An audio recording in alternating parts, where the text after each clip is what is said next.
পূর্ব মেদিনীপুর জেলার কাঁথি সাংগঠনিক জেলা তৃণমূল কংগ্রেসের উদ্যোগে আজ রক্তদান শিবির অনুষ্ঠিত হল প্রতাপদিঘিতে 21শে জুলাই শহীদ দিবসকে লক্ষ্য রেখে।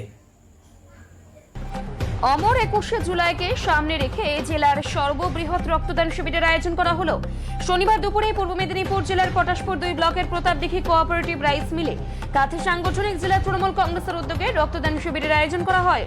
প্রত্যেক বছরের ন্যায় এবারও পুরুষ ও মহিলা মিলে প্রায় 700 জন রক্তদান করেন। প্রচন্ড গরমে মুমূর্ষু রোগীর প্রাণ বাঁচাতে পাশাপাশি ব্লাড ব্যাংকগুলির রক্তের ঘাটতি মেটাতেই আজকের এই রক্তদান শিবির বলে জানা গিয়েছে। প্রত্যেক রক্তদাতার হাতে উপহার তুলে দেওয়া হয়। এদিনের ওই রক্তদান শিবিরে উপস্থিত ছিলেন কাঁথি সাংগঠনিক জেলা তৃণমূল কংগ্রেসের সভাপতি পীযূষ কান্তি পণ্ডা, পূর্ব মেদিনীপুর জেলা পরিষদের সভাধিপতি উত্তম বারিক, এগরার বিধায়ক তরুণ মাইতি সহ জয়ন্ত সাউ, শেখ সুরজ আলী, মৃণাল কান্তি দাস, স্বপন মাইতি, হাবিবুর রহমান, মানস রায়, আমিন সোহেল প্রমুখ। 21শে জুলাই শহীদ দিবস, no identity card no vote. যুব কংগ্রেসের সভানেত্রী মমতা বন্দ্যোপাধ্যায় 1993 সালের 21শে জুলাই তৎকালীন বামফ্রন্ট সরকারের স্বেচ্ছাচারিতার বিরুদ্ধে, ব্যভিচারের বিরুদ্ধে, ভ্রষ্টাচারের বিরুদ্ধে মহাকরণ অভিযানের ডাক দিয়েছিলেন।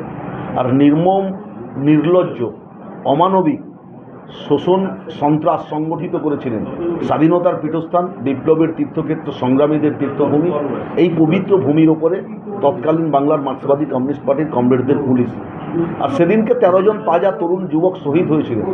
সেই শহীদদের স্মৃতি তর্পণের উদ্দেশ্যে 1994 সাল থেকে যুব কংগ্রেসের ব্যানারে, আবার 1998 সাল থেকে তৃণমূল কংগ্রেসের ব্যানারে জননেত্রী মমতা বন্দ্যোপাধ্যায় প্রধান বক্তা প্রতি বছরই উদযাপন করেন। বর্তমান বছর 2025 সাল 21শে জুলাই সেই 13 জন শহীদদের স্মৃতিচারণ করা হবে, তার পরিবারকে সমবেদনা জ্ঞাপন করা হবে, তাদেরকে শ্রদ্ধার্ঘ্য অর্পণ করা হবে।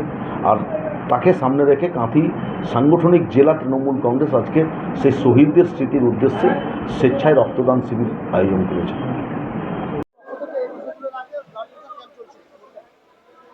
আমরা গত বছরও এই ধরনের রক্তদান শিবির আয়োজন করেছিলাম। আমাদের শহীদ যে রক্তের বিনিময়ে আমাদের এই সরকার প্রতিষ্ঠা পেয়েছে, শহীদদের শ্রদ্ধা জানাতে আমরা গত বছর থেকে যে রক্তদান শুরু করেছি, আগামী বছর কিন্তু চলতে থাকবে।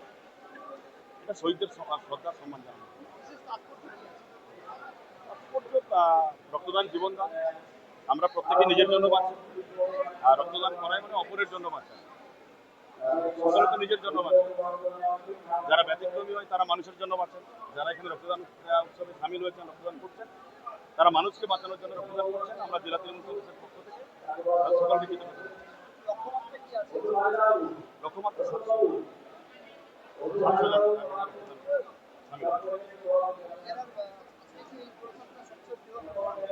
এই জেলার মধ্যে সর্ববৃহৎ রক্তদান উৎসব গত বছর থেকে শুরু হয়েছে, এবছরও হচ্ছে।